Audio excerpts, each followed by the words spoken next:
but I have a privilege to get to know her and last about a year or so. But I have known about her name for longest time. And we have such admiration for all the work she have done. And about 2 years ago, I started knocking her door, sending her email, trying to find a way to reach out to her. And eventually, we were able to meet and have a discussion about Women's Startup Lab vision. And so since then, she has been very generous in sharing her time, her network, and we're really happy to have her here today. So, you know, you get a really sense of what is Women's Startup Lab, not just another mentorship and all the CEO training, but, you know, when you have this kind of opportunity, you really get to see the quality of people that we bring in, and Mary's one of them today. So, Mary, please kind of tell us who you are and what you have done. Thank you, Ari. So I will, So from background perspective, especially related to startups. So I've been involved with a number of startups, some of which have grown and done well, and some of which necessarily haven't, which is the story of startups. So I started at Intuit, who people know Quicken and QuickBooks and TurboTax as the primary products when there were about 30 people in the company and we were doing less than $7 million in revenue. Wow. As product manager on Quicken, and stayed and grew with the company until we were about 3,000 people and $700 million in revenue as a senior vice president with the company. I then ran a company called Baby Center, which I sold to Johnson & Johnson in, I guess, around 2001, and stayed inside of Johnson & Johnson as a company president inside a Fortune 50 company, which was also a terrific experience. After leaving Baby Center, I had the opportunity to go to a venture capital firm, Kleiner Perkins, Caulfield & Byers, one of the top firms in the Valley, and be an executive in residence there and have the opportunity to sit in on pitches when companies come in, to look at companies' portfolio, talk to different CEOs, and find that next opportunity, which ended up being as a founding CEO for a genetics testing company called Navigenics, which I grew, and then after Navigenics, I was recruited to be CEO of a company that made mobile games for women called Play First. So through those two experiences, I certainly understand what it's like to be CEO of a raw startup, and also raised about $70 million in venture capital funding between those two companies. Mm-hmm. Currently, I sit on boards and do work at places like Women's Startup Labs to support female entrepreneurs. And I've also co-founded a new Center for the Advancement of Women's Leadership at Stanford, where we're working within larger corporations primarily, as well as reaching women at younger ages to really drive change to get more women in leadership roles over the long term. And part of that is from my own desire to see women succeed as I look towards my 3 daughters. And yes. Hope the world is a little bit easier for them as they go into their careers. So that's my background and why I'm happy to be here and talk to terrific young women around the world and encourage them in their pursuits. Yeah, one of the things that I think makes Mary very special is not only she's a mother, but you have been to small company that became a big company, and you also went to the venture side, and not just this regular venture, but Kleiner Perkins, somebody who's been known for the world-class venture firm, and then actually run several startups to have that whole perspective. So it's hard to find somebody who has that whole perspective. And we haven't gone there, many of us, and it's now you're looking at from the top. Is there particular things you notice about the challenge the startup faces as they're growing, but is there any particular woman side of the conversation that you're also very involved with at Stanford? Can you share on those two things? Yes, so I think as practical as possible in a sense. Yes, yeah. And I think my perspective in coming and talking to these groups tends to be with that gender background. So my deal with people in the community is I support female entrepreneurs, because I think there are so few women who have successfully raised money in venture capital and been CEOs of companies. And so there really are some separate things we need to know as women. And so part of that is work that is research that I've learned by my work at Stanford around unconscious bias. And I truly believe people are not inherently biased or evil or bad. It's just there are cultural norms that we've learned, frankly, from media en masse. But the cultural norms are different in Silicon Valley than they are in Dallas, Texas. Next month, I'm speaking at a entrepreneurship conference in Fargo, North Dakota, and I'm interested to see sort of what that culture difference is as I dive into that a little bit more. So even within the U.S., plus globally, there are different cultural norms, and I think it's really important to understand those as you go into building a company, raising money, and what you're going to encounter there. And so, and so the things I like to help people understand are actually two things. One is generically how venture capital works and what the institutional, what the options are for raising money, from friends and family to angels to venture capital, so people can make those trade-offs. Because once you start to raise institutional money, you can't go back. You've raised institutional money, and there are certain expectations. I think a lot of people don't understand how that works. So what I hate to do is to see founders waste their time pursuing venture capital money at the wrong time or with the wrong people, where it's just not gonna be a fit. Yeah, I'm glad you're bringing up, because at Women's Startup Lab, because we really want to see more female entrepreneurs succeed, we don't just limit the startup are looking for the VC money. And many, I think, an entrepreneur doesn't realize there's a difference in the funding strategy, going after institutional VC money versus angel, or raising a fund through customer, that's your business, and not knowing the differences between those three model and the consequences. And I see so many of entrepreneurs just assume they have to go to VC round, and not even prepare, and keep saying that I need the funding. And we would like to get involved as early as possible, so they really know the differences, because nobody really teaches you that. So please let us know on that. Yes, well, and so I think at a high level, to focus in on that topic for a few minutes. So I think one is, I'm going to focus on why you don't want venture capital money at the beginning. So first of all, VCs there's so much competition out there. There are so many startups going on. You need to have some leg up to really get institutional money.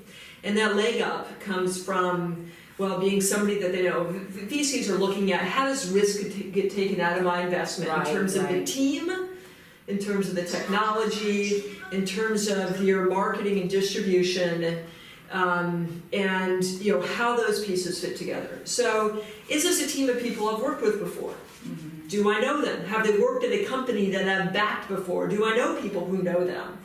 And the more you're completely from outside Silicon Valley, the more this is your first time ever doing a startup, or if you haven't worked in tech before, the fewer connections you have into that network, simply the harder it's going to just be, no matter how good your idea is.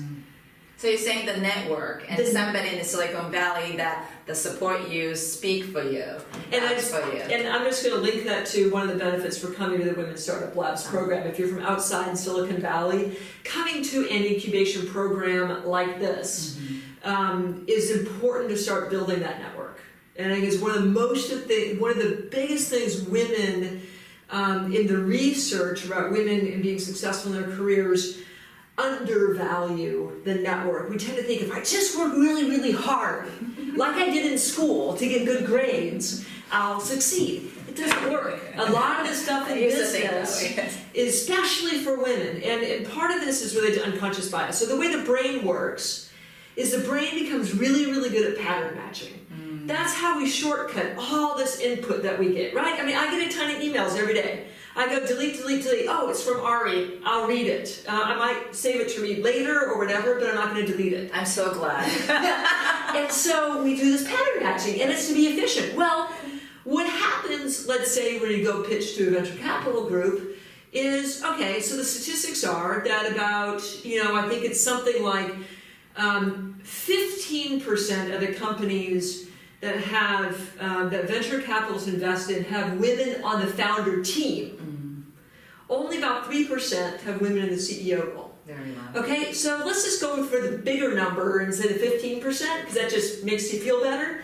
That still means that 85% of the startups they see have all male founding teams.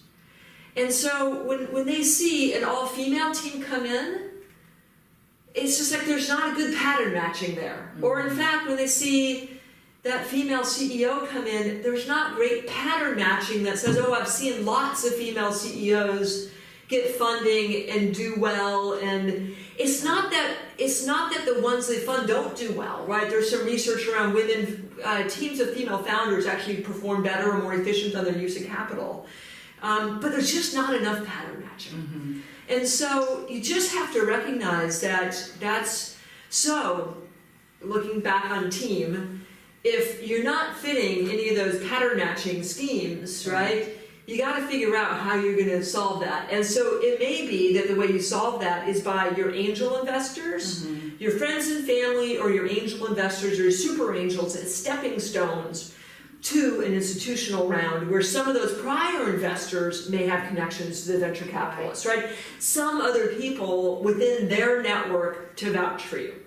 Second piece is on the product itself, on technology. So, basically they want you to take as much risk out of it as you can. And so the good news is startups are a lot cheaper today to get off the ground than they were 20 years ago, right? There's plenty of open source technology and virtual hosting environments and that sort of thing that require less capital up front, which means the VCs can wait further until you've further proven and taken more risk out of the startup before they put their money in. Really, ideally, they're putting their money in for distribution.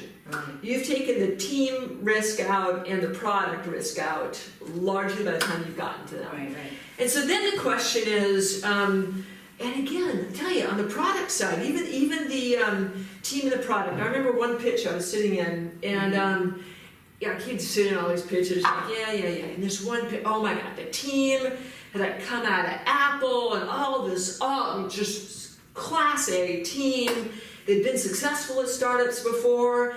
And I'm like, so the team pitches, and then the way they book it is, it's 45 minutes for the pitch and then 15 minutes for the partners to debrief. So the partners all have an hour blocked out.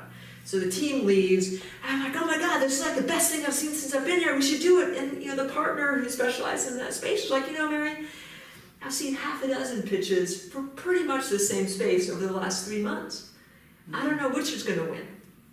So I'm going to wait. And so even if you've got the team and the technology and all this great stuff going for you, if it's a busy industry, they don't want to. They're going to wait. They want to take as much risk out before they make a decision. And so that was just super good, because I've seen so many entrepreneurs beat themselves up. Like, I've got a great idea. Why didn't they invest? They're stupid. Well, you shouldn't assume that, right? They're really smart to get into those roles. And they just have a different perspective than what you've got. And so the more you can keep going with friends and family and angels, and today other, Angel List and other funding techniques, Apple Pie Capital and other things to try to get things off the ground is great. And it's just really important to just understand you as the entrepreneur remaining confident, I'd say, is the other big thing I like to advise women entrepreneurs on. And this is one of the biggest things also I see is like, because I get people trying to pitch me to invest all the time. It's like, if you're not confident, I'm not going to be confident, right? Why the heck should I bring confidence to your startup? You need to be so much more confident in the face of my questions. That I'm like, shit, it's hard to know, but wow. Yes, you got something that maybe I don't know yet. FUMO effect. and that's sort of this other piece where women, again, the research would say we're so taught to be good little girls that it's hard for us, to express so much confidence and take risk and maybe be a little bit aggressive in the face of some questions and not just cave in, but fight back. Yeah, and that's something we do at the, at Women's Startup Lab. We don't, I know people say, you're going to give me money. Oh, you're not going to give me seed fund. Then I'm going to move forward with other Accelerator, give us 100,000. But 100,000, it goes really quickly. And one of the things that we really, really focus on is acceleration doesn't really happen with the money you get.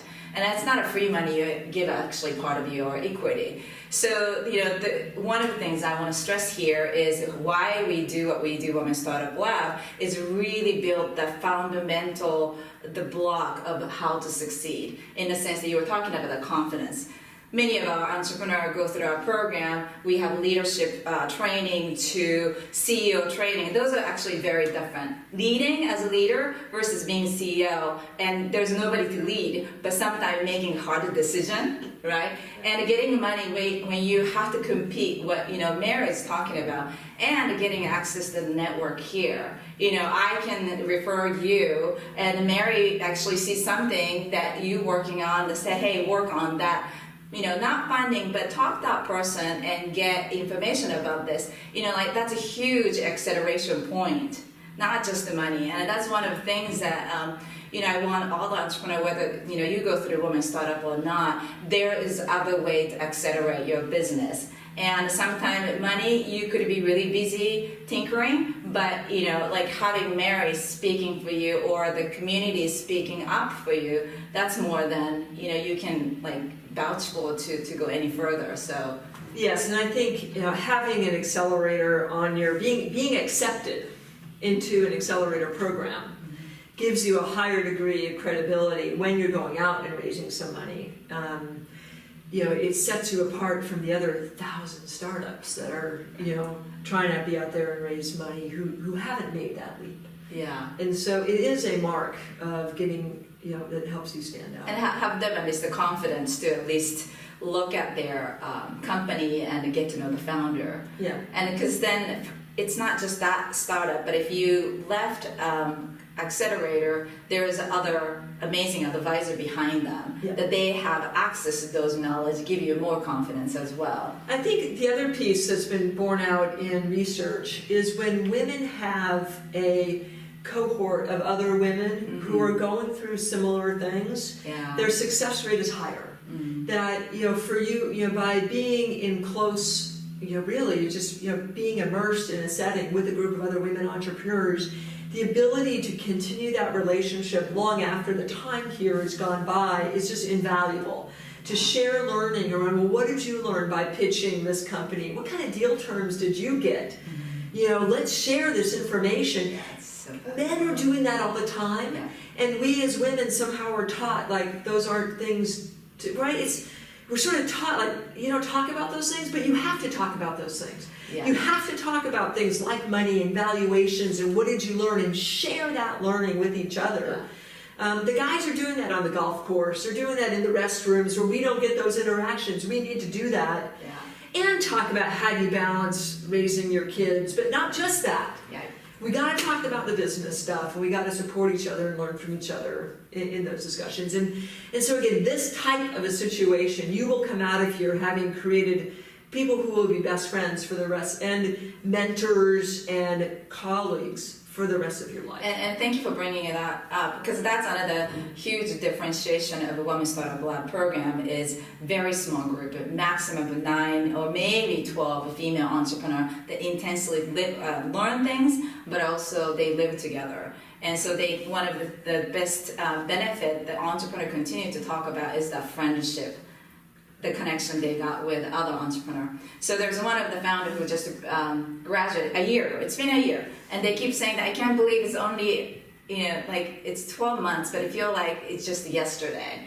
And one of the founders just had a co-founder just completely drop out of nowhere. So she said, I called up and sent it out the message to the team with the cohort, and every single one of the cohort member called her within 24 hours. And some of them said, give me your financial statement, I will look at it, help you, because the co-founder used to do that, so she was freaking out. So one of the other cohort members said, I will take care of it. And so she said, I just can't get enough of it, how the group is so close, and it's just different type of the connection that you need, but it's not easy to form.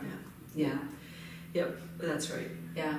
So, Erica, do you have some sort of a Q&A session that you wanted to do, some questions? People are streaming in right now. I'm just going to wait on Krista to give me some questions. I just can't see it on this. As we're waiting for a minute, I guess I'd suggest, so we talked about the importance of being confident. We talked about the importance of networking, and certainly the importance of understanding all the different sources for funding, which, again, the training through this program helps people with. I'd say the other thing that I would advise people on is really learning and adapting. I think most people who've gone through startups know that whatever the business model is, at the start, isn't really where it'll be out here. Like if you look way back at when Google started, right? Nobody thought that AdWords was going to be where they made all their money, right? And so you have to learn and adapt and adjust. You have to be confident that you're going to find a way out. You're going to be successful in the face and resilient against. And I think that's one of the things where resilience is so key because there are so many hurdles that get thrown in your way, and you got to just keep getting back up. And part of that is demonstrating that you've taken feedback from the marketplace and made some adaptations. There's one of the women who went through this program that I met with earlier this week. I think she went through about a year ago. And they just changed the name of their company, just shifted a little bit, where their focus is from launching into which sector. And, but yet really have remained the same product and technology focus where they've got a competitive advantage, but are shifting on sort of the go-to-market strategy. Right. And that's a great example. Right? And you get so affected by market or even competitors going to reshape you. And so, you have to be open to that. And I think this is something I have heard that sometimes a female entrepreneur, they look at their startup as their baby. Like, this is how I'm going to grow, and I don't want to sell it, that sort of feeling so attached. So they tended to have a little bit inflexibility of adapting a new system. But, it could work positive just to be aware that it's important that sometimes let go. I got a quick question. What are the greatest qualities that you look for in the startup founders that come through our program? Oh, you're talking about yeah, I guess both from the advisor standpoint and also from your CEO standpoint. Yeah, you stressed the conversation about resilience, and the market changes so fast, and then guess what? It's going to get faster and faster. And it's not written anywhere. And we look for entrepreneurs who demonstrate that kind of strength. I don't mean acting like male-looking leader who talks big and strong. I have seen many gentle, soft-spoken entrepreneur that we really felt that she got together. She's passionate, but she had a fact together. And she just had this strong example of what she has done in the past to get where she is. And so we look at the founder quality a lot, and we don't just judge on the stage of the company. They have to be beyond MVP and having actually customer giving them feedback. There's so much we can do when you haven't had a conversation with the customer. But those are the traits that we really look at. And I would just add to that, as an investor, when you're, or an advisor, if I choose which companies to spend maybe a little bit more time with, really trying to see who has that drive that really differentiates them from everybody else, because it is not easy. The first few years of a startup are hellish. It's a lot of work and a lot of barriers and a lot of picking yourself up and keep going. And I'm a pretty, I've seen people give feedback really harshly, and so I really try to be balanced but direct. And when I see somebody, frankly, not be able to take feedback that's given in a pretty balanced way, that to me is a really bad sign about their ability to deal with a harsher environment. And so, I think that drive and that persistence to keep going, and along with the resilience and the confidence, those are qualities, right, that don't depend on where you went to school or where you live. Those are qualities that there's a bit of when in a successful entrepreneur, there's a bit of an arrogance, like I know and I can do this, and I'm not going to get swayed by these criticisms, but yet an intelligence, an emotional intelligence, also listening to some of that feedback too. And it's a fine balance, but you kind of can see it when you see it. Yeah, so one of the things I didn't mention earlier is that coachability is a big thing. Because we have a plenty of very capable, strong-minded entrepreneur, and we don't mind having attitude women. You got it, right? But then when we start giving feedback, that's where we look at how she responds. And I think that's really, I want to just, when I was mentioning that portion of learning, when I talked to, a few years ago I talked to really all the big names in venture capital. So you've funded dozens or hundreds of companies in your career. What is the most important aspect among those who succeed from those who don't? And the top three things are team, and their ability to learn and adjust, which I think is the same. Coaching, feedback, that piece of continuing to go forward, but you can't be deaf to the marketplace. Yeah. You've really got to keep your eyes open and adapt and adjust, but not be blowing with the wind, right? There's a balance there. But I think coachability is a really good word around that. You have to be somebody. If I can't work with you, well, why should I mentor you? That's a waste of everybody's time. Yeah, and to the point, as a CEO and a CEO of a startup, things are changing all the time. And there was a time I said, well, maybe I don't have this to do my startup, right? And I really have to question, well, how can I be a best at what I do and create a women's startup lab to be the very valuable place for the entrepreneur? And I really made a commitment that I have to be the one consolidate the brightest people's idea. So I am not speaking me, let's say Ari Horie, but I'm the consolidator of everybody else's advisor. And I think as much as you have to be confident and stubborn in a good way to push the company, but also deep inside, you're the net, you're the center, you're a hub of all the brightest people giving you advice. And I think that's really important quality that I try to still continue to learn and foster, but it's really important things, I think. Yeah. I think speaking on the team building and coachability, what would be your top 2 tips maybe to give our female founders on how they could find a great advisor, team of advisors like yourself to build around themselves? So it's a good question, because I think I get a number of entrepreneurs between some of the different groups that I work with who I was like, will you be an advisor? Well, I can't go and be an advisor to 20 different companies. It just doesn't work. And so how do I decide? And I think, first of all, I'd say meeting somebody for an hour as part of a group of 20 people does not a relationship make. Ari did it, like she told a little bit of the story. She spent a lot of time trying to make connections, trying to get to know each other, going on hikes, finding connections outside of work. And those connections can be anything like, maybe you went to the same school as somebody else did, and they have an affinity for people from that school, or you grew up in the same small town, or you both like, kayaking or some, sport, there's thing, or knitting or something that, binds you together, or you're going through a life phase together and you find some connection. I think for an advisor, most of the people that you want as advisors get asked a lot to be advisors, and you have to build some relationship. I know a lot of entrepreneurs that I meet with actually have, and I love these advisors, are their former professors. People in universities that they work with, they can have that technology background, or the business connections that can help them into broader networks. I think you have to think about what you want an advisor for.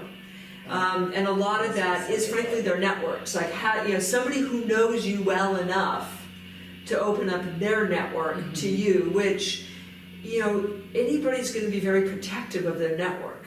They really, they can't be bombarding their own network with dozens of people all the time, and they can't risk harming their own brand by referring somebody who doesn't do a good job. Yes. And so for somebody to want to do that, you've got to build a relationship. And so I always hated the word network. In fact, I got advice early in my career, you got a network, and it sounds horrible. But I like building relationships. I like people. Yeah. I like that notion of that greater karma in the world that comes from helping somebody else out, and maybe somehow, somewhere later in the future, I do believe that comes back to you directly or indirectly.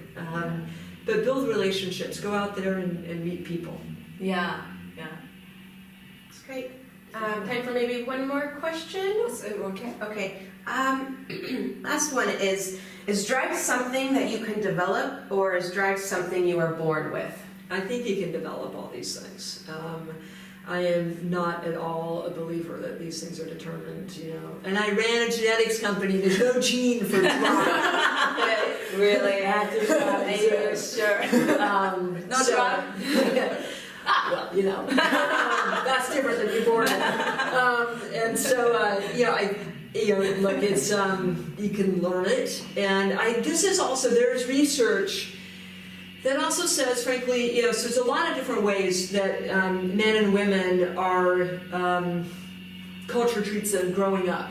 So very early on, in early years, boys are actually given something like, 10 times more negative feedback than girls are given, which actually kind of prepares men when you come into the work world as an entrepreneur to deal with the negative feedback you're going to be getting. That drive to overcome it, that resilience, that persistence, and so they learn it through. And is that fair? You've got boys. I'm sure it hurts when they come home and they've been given, my coach or my teacher or other boys. If there's a different way. Yes. Boys grow up than girls grow up. But I think part of that piece, and what you get from having advisors critique your plans, is that critical feedback that you can start to develop, that getting up. I always think about, the kids, young boys playing football. They get splattered on that football field and got to pick themselves up and come back for that next play. Over and over and over again. And there's a bit of, hopefully I don't think we get concussions as entrepreneurs the way boys do playing football. Feels that way sometimes. It feels that way. But you gotta take the hit and pick yourself back up right away for the next play, right? They got 30 seconds to get back on, the scrimmage line. You gotta pick up and go and go and go and go. And you can learn it. Yeah. I do believe that too. I'm Japanese, so our culture, especially being Japanese woman, you're being taught to be very quiet. And 100% of the time, people say, "You're Japanese?" Like they have a puzzle looks like you're not like Japanese. It's like, so I'm not like typical quiet. But we take a lot of interns from Japan, and they're resilient actually. They're very quiet. They might look obedient because the culture taught them to be that way to fit in. But when I throw them, I said, that's not what I expected. Remember I said this. They just pick it up and move on. But some of the people who might be really, I said I'm very resilient and so on, but they're not being used to getting that hard, straight conversation. They actually just like frail. Yeah. And so I don't think having a strong drive or resilience is not judged by outside, because I know many Japanese interns that I take, they look so gentle and soft, but they're so solid in that sense because they've been taught to just take the harder criticism. Yeah. So it's interesting. And I think, one story I'll share quickly is when I was early on in my career, I had a job where the founder of the company, I would do a lot of write press releases and write packaging copy and do a lot of marketing work, and the founder of the company would just rip it all apart. I'd stay up really late, I'd turn it in, I'd get it back, it's all ripped apart, and I would literally go home crying fairly often, at like 10 or 11 at night, because I had to work my ass off, and just all written up. And I almost quit that job. And years later, but I kept going. I kept coming back, and then it got better because I figured out what he was looking for, and so through that experience, I learned both how to do a better job at what I was doing, but learned how to just keep coming back. Years later, he told me, Mary, I wasn't giving you that feedback because I thought you were bad. I was taking so much of my time to give you that feedback because I thought you were worth investing in.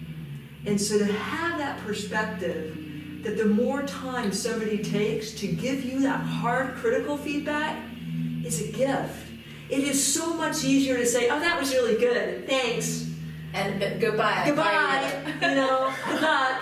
Than to take the time to say, and the personal risk, to say, you know what, this really wasn't very well done. Here's how you could improve it, or I don't understand this, or I didn't get this. And that's a gift, and that is done with the intention of helping and making you better. And I wish I'd understood that, long ago, and I really do encourage to get the most out of this program, to get the most out of an advisor or a mentor anywhere, is to really seek that critical feedback, because it doesn't help if all you get is, oh, that's lovely, that's good. So actually, interesting, at Women Startup Lab, in the past we had some entrepreneurs, like I came here, and some advisor was horrible. And I found out that their expectation was, here's a woman supporting, so everybody's nice. So after my own experience of a mismatch or miscommunication, like this batch currently going on, I said, look, I'm here to mirror image how it's like here in the Silicon Valley. And I did bring Dale Lassie, who's founder of a Founder Institute. He is really mean if he wants to be. And I asked him to come because I wanted to, our founder, to see how people give feedback here.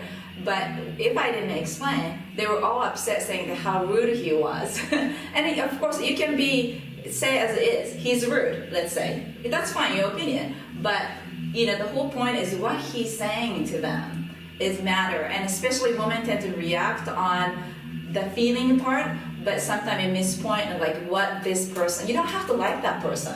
That's right. But the point is, what is they saying? And so we, a woman startup, really try to have this different personality. And that's a really good point. Again, there's all this research is women have this desire to be liked rather than to be right.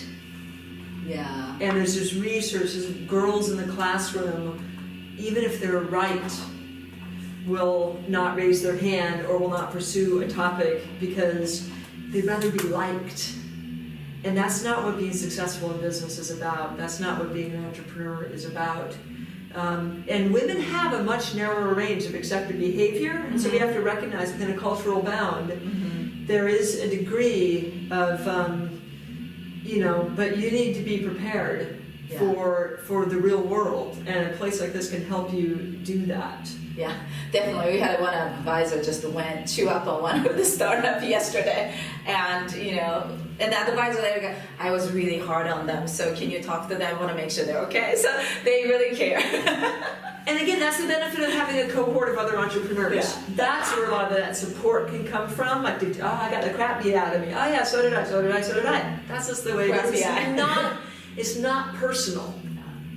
The advisors are all here to help because we have a passion for seeing female entrepreneurs be successful.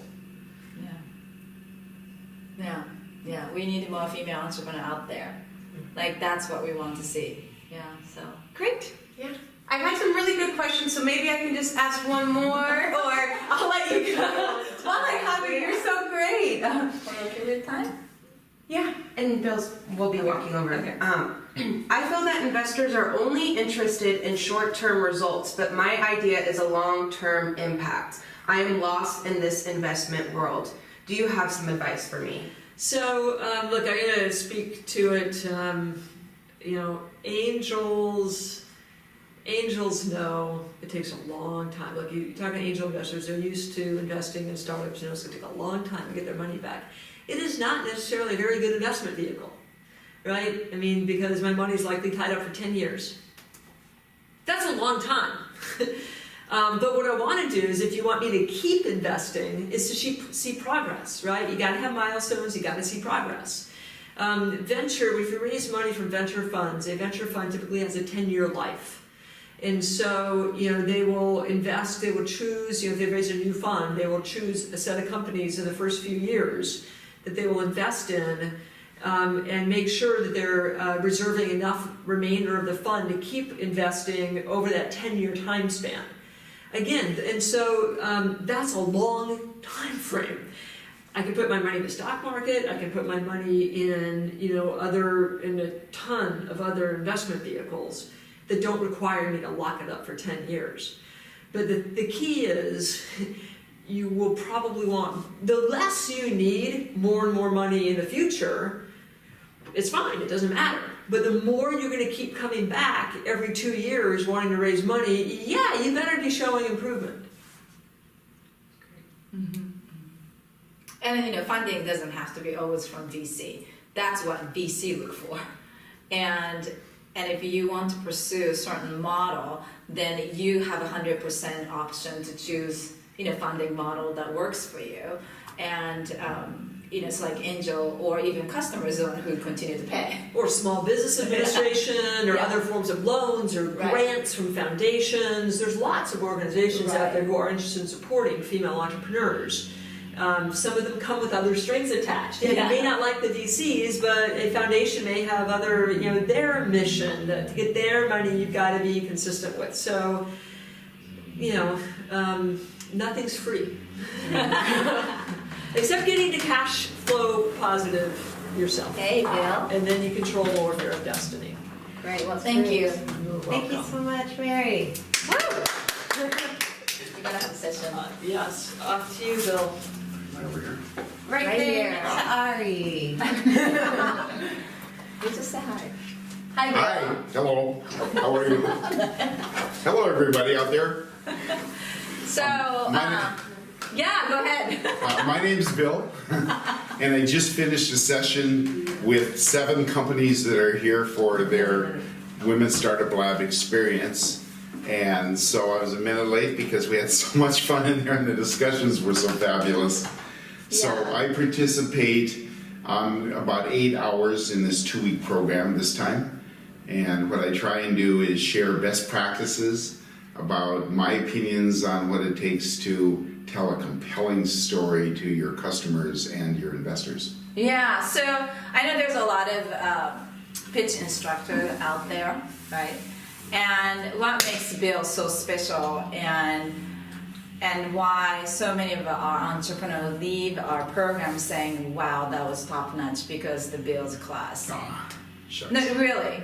I mean, you can talk to every one of the graduate who had his class, like, wow, that was powerful. So he didn't say, oh, I kind of study and saw a lot of presentation, but he was actually VC.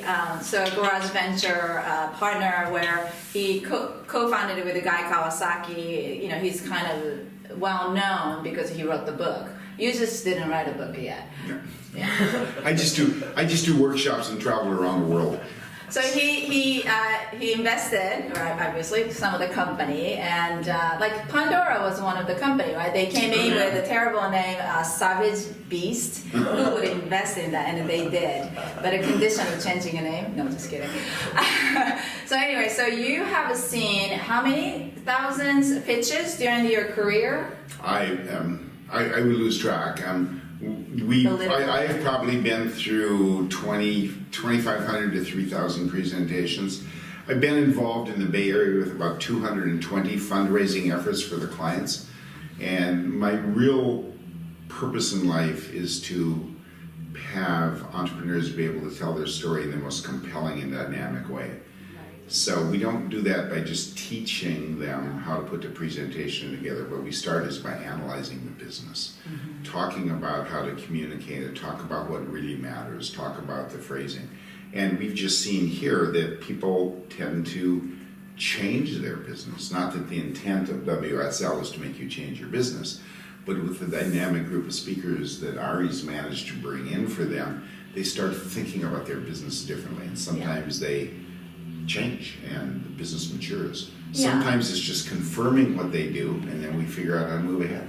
Yeah, at the end of the day, we want them to be successful. So we really bring all those advisors. And a great part of the bill doesn't just take what you say. He really challenges you to be really clear on the message and the revenue model, so on. And so with this deep voice, the big personality, since I'm in the first class, like, oh, he's very scary, but that's not the case. No, I'm not. I'm just a big teddy bear. So actually, he's behind a lot of big pitch event here in the Silicon Valley, like launch conferences, other big conferences, that they actually call him in to do the polishing, because they don't want to look embarrassed. Just because a company look good, it does not mean that they are great at pitching. So often he's the one called in to do the polishing part. So the conferences or any pitch event organizer know that they will have the best presented startup. So, we're so lucky to have him, and he gets to pay a lot of money, but he's still willing to come here with a limited fund here. It's not the money, but the point is to really put it back on how much he cares. Well, I'll tell you a brief story. When I learned what Ari was trying to accomplish, I immediately said, how can I help? Because a number of years ago, there was an organization called the Forum for Women Entrepreneurs. Which led into Watermarks and Springboard eventually. And when that started, and we were at garage.com, we actually housed them in our building for 18 months because we had more space than we needed, and we really believed in what they're doing. I see too few women in workshops around the world. I also have a bias. I think women actually can tell their stories more emotionally and better in many cases. So I have a warm spot for everything that Ari's trying to accomplish because I think it's really, really important. My understanding is that you out there in internet land are looking at or thinking about coming to the WSL experience, and it would be a thrill to have you come and allow me to work with you and see what we can do. Yeah, and not that I'm putting him out there, but many of the entrepreneurs who really got to the certain level, really ready to do a funding, and he's always been there. Many of our graduates continue to have a very close relationship, and he owns the boat, and he took some of the founder. I haven't even invited it yet, so I guess I'm waiting for the invitation. But so the point is, Women Startup Lab here and now, but that it's a long-term relationship, and people truly care. And great quality instructor. We don't compromise on quality in that sense. So that's what it is. But I don't want to waste your time us talking about what it is, but I wanted to make sure that they also get a value of having this conversation. So since you have a little bit of time, can you share what would you ask those female entrepreneurs out there, what they can do now? They might just come here, might not, right? But there's something that they can practice every day. Any other advices? Well, I think one of the biggest problems is people tell too much. They try and explain everything they possibly can about their business in the shortest amount of time, and accordingly, nothing sticks. This is a case of less is more. And so I kind of have this mantra that says, long is lazy, brief is hard. Tell you a funny story. I had somebody who was thinking of using me, and I said, send me your deck so I can look at it. And they sent me a deck with 35 slides for a 1-hour meeting, and they were clueless. They didn't understand their business well enough. So the majority of the early meetings that we have, we try and limit them to 12 slides, 16 slides. And I have hundreds and hundreds of presentations where we put together that do that. So I think it's a case of being brief. And people try and overwhelm their audience and overwhelm their investors. And so I would encourage all of you, whether I see you or not, to think about how you can talk about the things that really matter in your business. The other things you can wait until you're asked or questions, but I wouldn't try and force feed your audience or whoever you're talking to every single aspect of the business. It just doesn't work, and it has the absolute opposite effect of what you would like. Because people told entrepreneurs, you should be passionate. Sometimes that translates, I can tell more. I think there's a feeling to that. The other thing that's greatly encouraged here is as I say, I don't tell people the right way to do things. I'm not that smart. I tell them a way that works with my clients. And you as an entrepreneur are going to have to gather all the information you can and make your own decisions as to what you should be doing and make your own decisions as to how to tell the story. But what Ari's been able to do is put together a faculty of people that will give you lots of different viewpoints so you can help make those informed decisions. Yeah, and you know, it's not just like you be bombarded with information. They have such a dialogue and a workshop and event that you actually leave with your own, you know, toolbox. Yeah, I think one of the things that I'm proud of is I don't talk academic theoretical. I talk about what can you do different starting today or tomorrow with your company. So the advice and the workshop, I spent a lot of time just facilitating discussions and guiding the discussions. And the important piece here is that it really gets everybody involved. So they're very interactive. It's not a one-way lecture. It's a, you know, it's a really immersive workshop, and it's been fabulous to be here. I think the one we're working on right now is the 8th iteration. I forget how many people have come through, but I've been involved in most of these, and it's amazing what I see out there. So I'd look forward to hearing what some of your ideas are.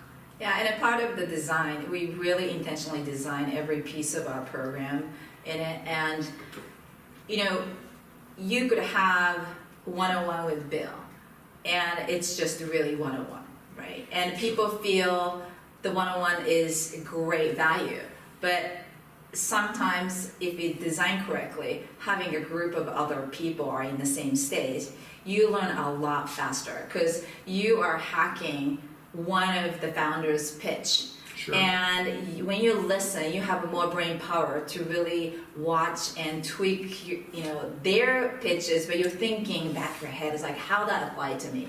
But when you're talking, you know, 100% of your brain is thinking about you and the dialogue here. So, you know, having him and having this really tight-knit, trusted group that continue to work through 2 weeks on your pitches, you know, it's not just in the session. One other thing I can talk about, sometimes I work with group where the audience is 50 or 60 people, and that's fine, but it doesn't provide the level of interaction and individual help that can be given. The group I just left, I think there were 9 people sitting at the table, and you know, they all had a chance to participate and be called on, show us their examples, express their opinions. So one of the things I like is that she's kept each of her cohorts or classes small enough that it's pretty intimate. There's also no place to hide. So everyone has to get involved and has to be participating. And again, I think the opportunity is, if you're thinking of coming out, let Ari put you in touch with somebody that's already finished the program and hear it from them. But I'd look forward to seeing you. Okay, thank you. Do they have any questions? Yes, I have some questions for you, Bill. What can make the biggest difference in the first minute when I meet a VC? Look, everyone in the Silicon Valley has attention deficit disorder. So you have to get their Is that attention. right? So you have to get their attention quickly. So the biggest thing is to be able to grab their attention about your opportunity in the first half minute or less. I travel around the world, and some places, anybody with an idea, everyone will give you 5 minutes of their time. It's not the way it works here.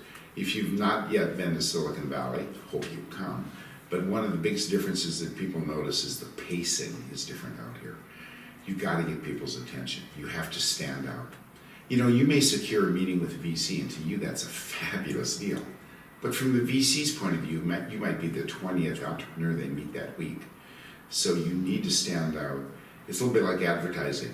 You need to break through the clutter and have your idea come out. So get their attention quickly. Great. Next question. When do I know I'm ready to pitch? Wow. Well, there's really all kinds of pitches to all kinds of audiences. So one of the things that I do in my workshops is we sort of teach 5 types of pitches, from what do you say after you say hello, which I call the handshake intro, and that's really only about 6 or 7 seconds, to kind of the full meeting, which is typically an hour. I would say a couple of points. One is pitching is oftentimes associated with raising money. And so when you are at that point that your idea is starting to take roots and you're looking for some mid-course correction before you launch the ship, that's a pretty good way to do it. I'll tell you an amazing thing I've learned. If I go to an investor and say, I'm here to raise money, they will usually give you some type of advice. What I like doing is going to see an investor early and say you're there to get their opinion on what you're doing. Believe me, if what you're doing is interesting, they'll find a way to talk about the money. And because they want to make money off of, not negative, but off of you working really hard. So I find it a very good approach to go start bouncing your idea off of people and get opinions. So sometimes you may want to start pitching earlier than you think you're ready for the purpose of getting ready. Because nothing will make you pitch better. Pitch early, pitch often. You got to just get out there and do it, and then analyze what happened and make a change. I think you can pitch to a friendly, somebody that you would just like opinions from. Start right now in your own hometown. I just want to add, pitch early, but make sure your pitch is fleshed out, right? So sometimes, I'm just getting advice, and they're not really there to put their story together. Right. And sometimes here, Silicon Valley, people don't have a time for that. So at least your pitch is fleshed out. And every pitch you give is going to change every other pitch that you give, because it's going to mature based on the questions, based on the dialogue, based on the interaction with whoever you were pitching to. Now, we've talked here a lot about pitching for money, but oftentimes people are pitching for a strategic partner, a strategic relationship. Maybe you're selling the corporate accounts and you're pitching to get a corporate account. The relationship between an investor presentation and a customer presentation, it's about an 85% overlap. Cool. Any other questions? Yes, I have another one. Would coming to Silicon Valley really make a large difference for my tech startup? Boy, that depends on you. You're going to get out of this what you put into it. If you're coming out here to be passive, don't come. What you want to do is come out and be active and immerse yourself in all the opportunities and all the things there are to do out here. So you're going to get out of it what you put into it.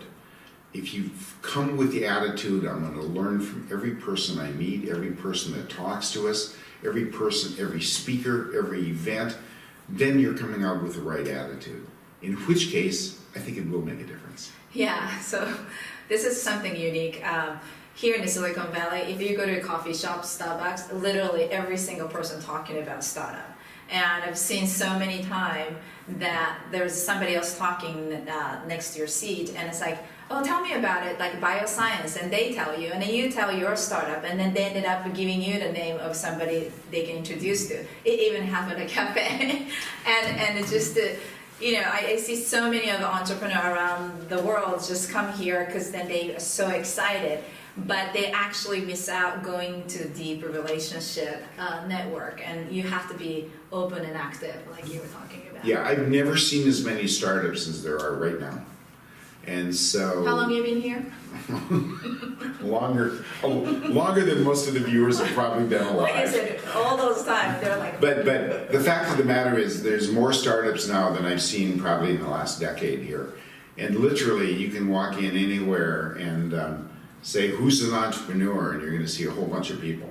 And so you need to take it, you need to eat the banquet that's being served to you by Ari, but you also need to just be curious. That's great. Any One other more questions? question for Sure. you? All right, great. Thanks, Erica. Are there any pitch events or network events that you would recommend? All of them. I mean, the problem in Silicon Valley is you can be doing something every single day of the week. And have a pizza every night, and then you can save money for the dinner, right? Yeah, I mean, there literally is something going on all the time. And so, if you're looking to just immerse yourself in pure craziness, try and go down to South by Southwest, because that is madness, but it's a wonderful type of madness. But there's all these opportunities that range from small groups of people doing pitches to large opportunities. The large opportunities, come around every so often. But there's so many ways to find out about these.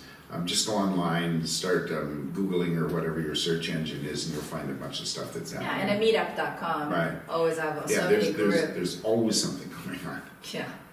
And maybe that's the cause of ADD, right? Here. There's so much going on, and eventually it's like, I'm so exhausted. It's trying to figure out which one. What else? Anything else? I think that was all. Well, I'm really thrilled that I had a few minutes to spend with you.